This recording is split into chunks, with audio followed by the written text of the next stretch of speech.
Hi ಸ್ನೇಹಿತರೆ, welcome to our channel Mithun Raj ಅಡುಗೆ ಮನೆ. ಇವತ್ತಿನ ವಿಡಿಯೋದಲ್ಲಿ ಸ್ಪೆಷಲ್ ಆಗಿ ನಾನು ಕುಷ್ಕ ರೈಸ್ ಮಾಡಿ ತೋರಿಸ್ತಾ ಇದ್ದೀನಿ. ತುಂಬ ಅಂದರೆ ತುಂಬ ಚೆನ್ನಾಗಿರುತ್ತೆ. ಒಂದು ಸಾರಿ ಈ ಕುಷ್ಕ ತಿಂದವರು ಕುಷ್ಕ ಅಂದರೆ ಈ ರೀತಿ ಇರಬೇಕು ಅಂತ ಹೇಳ್ತಾರೆ, ಅಷ್ಟು ರುಚಿಯಾಗಿರುತ್ತೆ. ನಾನು ವಾಯ್ಸ್ ಸರಿ ಇಲ್ಲ, ಸಾರಿ, ಅದಕ್ಕೆ ಸ್ವಲ್ಪ ಅಡ್ಜಸ್ಟ್ ಮಾಡ್ಕೊಳ್ಳಿ. ಅಷ್ಟು ರುಚಿಯಾಗಿರುತ್ತೆ. ಒಮ್ಮೆ ಟ್ರೈ ಮಾಡಿ ಮತ್ತೆ ಮತ್ತೆ ಇದನ್ನೇ ಮಾಡ್ತೀರಾ, ಅಷ್ಟು ರುಚಿಯಾಗಿರುತ್ತೆ. ತಡ ಮಾಡದೆ ವಿಡಿಯೋನ ಸ್ಟಾರ್ಟ್ ಮಾಡೋಣ. ಮೊದಲನೇದಾಗಿ ನಾನು ಒಂದು ಕಡಾಯಲ್ಲಿ 2 ಟೇಬಲ್ ಸ್ಪೂನಷ್ಟು ಎಣ್ಣೆ ಹಾಕ್ತಿದ್ದೀನಿ. ಎಣ್ಣೆ ಬಿಸಿ ಆದಮೇಲೆ 2 ಮೀಡಿಯಮ್ ಸೈಜ್ ಈರುಳ್ಳಿನ ಈ ರೀತಿ ಉದ್ದಾಗಿ ಕಟ್ ಮಾಡಿಕೊಂಡು ಹಾಕಿದ್ದೀನಿ. ನಂತರ ಇದಕ್ಕೆ ನಾನು ಒಂದು 2 ಗಡ್ಡೆ ಬೆಳ್ಳುಳ್ಳಿನ ಸಿಪ್ಪೆ ತೆಗೆದುಬಿಟ್ಟು ಹಾಕಿದ್ದೀನಿ. ನಂತರ ಒಂದು 2 ಪೀಸ್ ಶುಂಠಿಯಷ್ಟು ಕಟ್ ಮಾಡಿಕೊಂಡು ಹಾಕಿದ್ದೀನಿ. ನಂತರ ನಾನು ಒಂದು 2 ಒಣಮೆಣಸಿನಕಾಯಿನ ಕಟ್ ಮಾಡಿಕೊಂಡು ಹಾಕಿದ್ದೀನಿ. ಎಲ್ಲವನ್ನೂ ಹಾಕಿದ ಮೇಲೆ ನೀಟಾಗಿ ಕಲಿಸ್ಕೊತಿದ್ದೀನಿ. ಸ್ವಲ್ಪ ಬಣ್ಣ ಚೇಂಜ್ ಆಗಬೇಕು, ಈರುಳ್ಳಿದು ಹಸಿ ವಾಸನೆ ಎಲ್ಲ ಹೋಗಬೇಕು. ಸ್ವಲ್ಪ ಬಣ್ಣ ಚೇಂಜ್ ಆದರೆ ಸಾಕು. ಒಂದು 40% ಬೆಂದಿದೆ ಈರುಳ್ಳಿ, ಎಲ್ಲವೂ ಬೆಂದಿದೆ ಅನ್ನೋ ಟೈಮಲ್ಲಿ ನಾವು ಇದನ್ನೇನು ಮಾಡೋಣ, ಟೊಮೊಟೊ ಇನ್ನು ಎಕ್ಸ್ಟ್ರಾ ಏನೆಲ್ಲ ಇದ್ದಾವೆ ಆ್ಯಡ್ ಮಾಡ್ಕೊಳ್ಳೋಣ. ನೋಡಿದ್ರೆ ಇಷ್ಟು ಬೆಂದಿದೆ. ಇವಾಗ ಇದಕ್ಕೆ ನಾನು 2 ಮೀಡಿಯಮ್ ಟೊಮೊಟೊನ ಉದ್ದದ್ದಾಗಿ ಕಟ್ ಮಾಡಿಕೊಂಡು ಹಾಕಿದ್ದೀನಿ. 1 ಹಿಡಿಯಷ್ಟು ನಾನು ಕೊತ್ತಂಬರಿ ಹಾಕ್ತಿದ್ದೀನಿ. ಕೊತ್ತಂಬರಿ ಟೊಮೊಟೊ ಹಾಕಿದ ಮೇಲೆ ಇನ್ನೊಂದು ಸರಿ ಕಲಿಸ್ಕೊತೀನಿ. ಮೀಡಿಯಮ್ ಫ್ಲೇಮಲ್ಲಿ ಇಟ್ಕೊಂಡ್ರೆ ಟೊಮೊಟೊ ಮೆತ್ತಗಾಗೋವರೆಗೂ ನಾವು ಹುರ್ಕೋಬೇಕು. ಮತ್ತೆ ಹೇಳ್ತಿದ್ದೀನಿ, ಐ ಫ್ಲೇಮಲ್ಲಿ ಇಟ್ಕೊಂಡ್ರೆ ಬೇಗ ಒತ್ತೋಗ್ಬಿಡುತ್ತೆ. ಅದಕ್ಕೋಸ್ಕರ ಮೀಡಿಯಮ್ ಅಥವಾ ಲೋ ಫ್ಲೇಮಲ್ಲಿ ಇಟ್ಕೊಂಡು ಟೊಮೊಟೊ ಮೆತ್ತಗಾಗೋವರೆಗೂ ನಾವು ಫ್ರೈ ಮಾಡ್ಕೊಂಡ್ರೆ ಸಾಕು. ನೋಡಿದ್ರೆ ಟೊಮೊಟೊ ಇಷ್ಟು ಮೆತ್ತಗಾಗಿದೆ. ಇವಾಗ ಇದನ್ನು ಆಫ್ ಮಾಡ್ಕೊಂಡ್ಬಿಟ್ಟು ಸ್ವಲ್ಪ ತಣ್ಣಗಾಗೋಕ್ಕೆ ಬಿಡೋಣ. ತಣ್ಣಗಾಗೋಷ್ಟರೊಳಗೆ ನಾವು ಇನ್ನೊಂದು ಪ್ರೊಸೆಸ್ ಮಾಡ್ಕೊಳ್ಳೋಣ. ಒಂದು ಮಿಕ್ಸಿಂಗ್ ಬೌಲಲ್ಲಿ 1 ಲೋಟದಷ್ಟು ನಾನು ನಾರ್ಮಲ್ ಅಕ್ಕಿನ ತೊಗೊಂಡಿದ್ದೀನಿ. ನೆಕ್ಸ್ಟ್ ಅದೇ ಗ್ಲಾಸಿನ ಅಳತೆಯಲ್ಲಿ ನಾನು ಬಾಸುಮತಿ ಅಕ್ಕಿ ತೊಗೊಂಡಿದ್ದೀನಿ. 1 ಗ್ಲಾಸಿಗೆ ಸ್ವಲ್ಪ ಕಮ್ಮಿ ಇದ್ದಾವೆ, ಬಟ್ ನಾನು 2 ಗ್ಲಾಸ್ ಅಂತಲೇ ಕನ್ಸಿಡರ್ ಮಾಡ್ತೀನಿ. ಎಲ್ಲವನ್ನು ನೀಟಾಗಿ ಕಲಿಸ್ಕೊಂಡಿದ್ಮೇಲೆ 1-2 ಸರಿ ನೀರು ಹಾಕ್ಕೊಂಡು ನೀಟಾಗಿ ತೊಳ್ಕೊಬೇಕು. ಮತ್ತೆ ಹೇಳ್ತಿದ್ದೀನಿ, ಕಸ ಏನಾದರೂ ಇದ್ದರೆ ಕ್ಲೀನ್ ಆಗುತ್ತೆ. 1-2 ಸರಿ ನೀಟಾಗಿ ತೊಳ್ಕೊಳ್ಳಿ. ಎಲ್ಲವನ್ನು ತೊಳ್ಕೊಂಡಿದ ಮೇಲೆ ನೀರನ್ನು ಚೆಲ್ಬಿಟ್ಟು ಮತ್ತೆ ಇನ್ನೊಂದು ಸಾರಿ ಅಕ್ಕಿ ಮುಳುಗೋವರೆಗೂ ನೀರು ಹಾಕಿ 15-20 ನಿಮಿಷ ಇದನ್ನು ನೆನೆಯೋಕ್ಕೆ ಬಿಡಬೇಕು. ಎಷ್ಟು ಚೆನ್ನಾಗಿ ನೆನೆಯುತ್ತೋ ಅಷ್ಟು ಚೆನ್ನಾಗಾಗುತ್ತೆ ಕುಷ್ಕ. ಅದಕ್ಕೋಸ್ಕರ ಹೇಳ್ತಿದ್ದೀನಿ, ಇದು ನೆನಿಲಿ.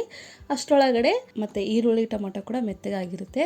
ಎಲ್ಲವನ್ನೂ ಮಿಕ್ಸಿ ಜಾರಲ್ಲಿ ಹಾಕ್ಕೊಂಡು ನೀರು ಸ್ವಲ್ಪನೇ ಹಾಕ್ಕೊಳ್ಳಿ. 2-3 ಸ್ಪೂನಷ್ಟು ಮಾತ್ರ ನೀರು ಹಾಕ್ಕೊಂಡು ಮುಚ್ಚಳನ ಮುಚ್ಚಿಬಿಟ್ಟು ಇದನ್ನು ಮಿಕ್ಸಿ ಮಾಡ್ಕೊಂಡು ಬರ್ತೀನಿ. ನಂತರ ಮಿಕ್ಸಿ ಮಾಡಿದ್ಮೇಲೆ ಇಷ್ಟು ಫೈನಾಗಿ ಮಿಕ್ಸಿ ಮಾಡ್ಕೋಬೇಕು. ಮತ್ತೆ ಹೇಳ್ತಿದ್ದೀನಿ, ತರಿಯಾಗಿ ಯಾವುದೇ ಕಾರಣಕ್ಕೂ ಮಾಡ್ಕೊಳ್ಳೋಕ್ಕೆ ಹೋಗಬೇಡಿ. ಎಷ್ಟು ಫೈನಾಗಿ ಪೇಸ್ಟ್ ಥರ ಮಾಡ್ಕೊತೀವೋ ಅಷ್ಟು ರುಚಿಯಾಗಿರುತ್ತೆ. ನಂತರ ನಾನಿಲ್ಲಿ ಒಂದು ಕಡಾಯಲ್ಲಿ 1 ಟೇಬಲ್ ಸ್ಪೂನಷ್ಟು ತುಪ್ಪ ಹಾಕ್ತಿದ್ದೀನಿ. ತುಪ್ಪ ಹಾಕಿದ ಮೇಲೆ 3 ಟೇಬಲ್ ಸ್ಪೂನಷ್ಟು ಎಣ್ಣೆ ಹಾಕ್ತಿದ್ದೀನಿ. ಎಣ್ಣೆ ಸ್ವಲ್ಪ ಕ್ವಾಂಟಿಟಿನೇ ಜಾಸ್ತಿನೇ ಹಾಕ್ಕೊಳ್ಳಿ, ಚೆನ್ನಾಗಿರುತ್ತೆ ರುಚಿ. ಅದಕ್ಕೋಸ್ಕರ ಹೇಳ್ತಿದ್ದೀನಿ. ಆ್ಯಂಡ್ ಮಸಾಲ ಐಟಮ್ಸ್ ಏನೆಲ್ಲ ಇದ್ದಾವೆ ಎಲ್ಲವನ್ನು ಹಾಕ್ತಿದ್ದೀನಿ. ಚಕ್ಕೆ, ಲವಂಗ, ಏಲಕ್ಕಿ, ಸ್ಟಾರ್ ಮೊಗ್ಗು ಮತ್ತು ಸೋಂಪು ಕಾಳನ್ನು ಕೂಡ ಹಾಕಿಬಿಟ್ಟು ಎಲ್ಲವನ್ನು ನೀಟಾಗಿ ಕಲಿಸ್ಕೊತೀನಿ. 1 ಮೀಡಿಯಮ್ ಈರುಳ್ಳಿನ ಸಣ್ಣದಾಗಿ ಕಟ್ ಮಾಡಿಕೊಂಡು ಉದ್ದದಾಗಿ ಕಟ್ ಮಾಡಿಕೊಂಡು ಹಾಕಿದ್ದೀನಿ. ಅಲ್ಲಿ 2 ಈರುಳ್ಳಿನ ಹಾಕಿರ್ತೀವಿ, ಇಲ್ಲಿ 1 ಈರುಳ್ಳಿ, ಟೋಟಲ್ 3 ಈರುಳ್ಳಿನ ನಾನಿಲ್ಲಿ ಯೂಸ್ ಮಾಡ್ತಿದ್ದೀನಿ. ನಂತರ 2 ಹಸಿಮೆಣಸಿನಕಾಯಿನ ಉದ್ದದಾಗಿ ಕಟ್ ಮಾಡಿಕೊಂಡು ಹಾಕಿದ್ದೀನಿ. ನಂತರ ಇಲ್ಲಿ ಒಂದು 6-7 ಗೋಡಂಬಿನ ಸೀಳ್ಬಿಟ್ಟು ಹಾಕಿದ್ದೀನಿ. ನೆಕ್ಸ್ಟು ಪುದೀನ 3-4 ಸ್ಪೂನಷ್ಟು ಪುದೀನ ಹಾಕಿದ್ದೀನಿ. ಸಣ್ಣದಾಗಿ ಕಟ್ ಮಾಡಿಕೊಂಡು ಹಾಕ್ಕೊಳ್ಳಿ. ಈ ರೀತಿ ಹಾಕೋದ್ರಿಂದ ಎಕ್ಸ್ಟ್ರಾ ಟೇಸ್ಟ್ ಅಂತ ಕೊಡ್ಬೋದು. ಮಿಕ್ಸಿಯಲ್ಲೇ ಹಾಕ್ಕೊಂಡ್ರೆ ಆ ಫ್ಲೇವರ್ ಬೇರೆ ಆಗಿಬಿಡುತ್ತೆ, ಚೆನ್ನಾಗಿರೋದಿಲ್ಲ. ಈ ರೀತಿ ಹಾಕ್ಕೊಂಡ್ರೆ ತುಂಬ ರುಚಿ ಅಂತ ಹೇಳ್ಬೋದು. ಈರುಳ್ಳಿ ಮತ್ತು ಹಸಿಮೆಣಸಿನ್ಕಾಯಿ ಎಲ್ಲವೂ ನೀಟಾಗಿ ಫ್ರೈ ಆಗಿದ್ಮೇಲೆ ನಾನಿವಾಗ ಇದಕ್ಕೆ ಸ್ಪೆಷಲಾಗಿ ಮಸಾಲೆ ಐಟಮ್ಸ್ನೆಲ್ಲ ಆ್ಯಡ್ ಮಾಡ್ಕೊಳ್ಳೋಣ. ಒಂದು 1/4 ಸ್ಪೂನಷ್ಟು ಅರಿಶಿಣ ಪುಡಿ ಹಾಕ್ತಿದ್ದೀನಿ. ಒಂದು ಅರ್ಧ ಸ್ಪೂನಷ್ಟು ಧನಿಯಾ ಪುಡಿ ಹಾಕ್ತಿದ್ದೀನಿ. ಖಾರಕ್ಕೆ ತಕ್ಕಂಗೆ ಖಾರ ಹಾಕ್ಕೊಳ್ಳಿ. ನಾನಿಲ್ಲಿ 1 ಸ್ಪೂನಷ್ಟು ಖಾರ ಹಾಕ್ತಿದ್ದೀನಿ. ಯಾಕಂದರೆ ನಾವು ತೊಗೊಂಡಿರೋ ಖಾರ ಜಾಸ್ತಿ ಖಾರ ಇರೋದ್ರಿಂದ ಜಸ್ಟ್ 1 ಸ್ಪೂನ್ ಹಾಕಿದ್ದೀನಿ. ಎಲ್ಲವೂ ನೀಟಾಗಿ ಕಲಿಸ್ಕೊಂಡಿದ ನಂತರ ರುಬ್ಬಿರುವಂಥ ಮಸಾಲೆ ಕೂಡ ಹಾಕ್ತಾಯಿದ್ದೀನಿ.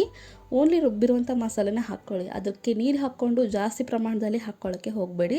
ಸ್ವಲ್ಪ ನೀರು ಹಾಕ್ಕೊಂಡು ಗ್ಯಾಸನ್ನು ಲೋ ಫ್ಲೇಮಲ್ಲೇ ಇಟ್ಕೊಂಡು ನಿಧಾನವಾಗಿ ಕಲಿಸ್ಕೊತಾ ಹೋಗಬೇಕು. ಹಸಿ ವಾಸನೆ ಎಲ್ಲ ಹೋಗೋವರೆಗೂ ನಾವು ಕಲಿಸ್ಕೋಬೇಕಾಗುತ್ತೆ. ಇನ್ನೊಂದು ನಿಮ್ಮೆಲ್ಲರ ಹತ್ರ ನನ್ನ ರಿಕ್ವೆಸ್ಟ್, ನನ್ನ ಚಾನಲ್ನ ಮೊದಲನೇ ಬಾರಿ ನೋಡ್ತಾ ಇದ್ದರೆ ಪ್ಲೀಸ್ ಎಲ್ಲರೂ ದಯವಿಟ್ಟು ಸಬ್ಸ್ಕ್ರೈಬ್ ಮಾಡ್ಕೊಳ್ಳಿ. ಈ ರೀತಿ ಕಲಿಸ್ತಾ ಇದ್ದಂಗೆಲ್ಲ ಎಣ್ಣೆ ಬಿಟ್ಕೊಳ್ತಾ ಹೋಗುತ್ತೆ. 1 ನಿಮಿಷ ಹಾಗೆ ಬಿಟ್ಟು ಲೋ ಫ್ಲೇಮಲ್ಲೇ ಇದನ್ನು ಕುದಿಸ್ಕೊಂಡ್ರೆ ಎಣ್ಣೆ ಎಲ್ಲ ಮೇಲೆ ಬಿಟ್ಕೊಳ್ಳುತ್ತೆ. ಇಷ್ಟು ಬಂದರೆ ಸಾಕು. ಇನ್ನೊಂದು ಸರಿ ನೀಟಾಗಿ ಕಲಿಸ್ಕೊಂಡು ಆಲ್ರೆಡಿ ನೆನೆಸಿರುವಂಥ ಅಕ್ಕಿನ ಹಾಕ್ಕೊತಾ ಹೋಗ್ತೀನಿ. ನೋಡಿದ್ರೆ ಗ್ರೇವಿ ನೋಡಿದ್ರೇ ಆ ಕಲರು ಆ ಟೆಕ್ಸ್ಚರ್ ನೋಡಿದ್ರೆ ಎಷ್ಟು ಚೆನ್ನಾಗಿದೆ. ಇವಾಗ ಇದಕ್ಕೆ ನಾನು ನೆನೆಸಿರುವಂಥ ಅಕ್ಕಿನ ಹಾಕ್ತೀನಿ. ಬಾಸುಮತಿ ಅಕ್ಕಿ, ನಾರ್ಮಲ್ ಅಕ್ಕಿ ಎರಡನ್ನೂ ಮಿಕ್ಸ್ ಮಾಡಿಕೊಂಡು ಹಾಕಿದ್ದೀನಿ. ಕೆಲವೊಬ್ಬರು ನಾರ್ಮಲ್ ಅಕ್ಕಿಯಿಂದನೂ ಮಾಡ್ತಾರೆ, ಕೆಲವೊಬ್ಬರು ಬಾಸುಮತಿ ಅಕ್ಕಿಯಿಂದನೂ ಮಾಡ್ತಾರೆ.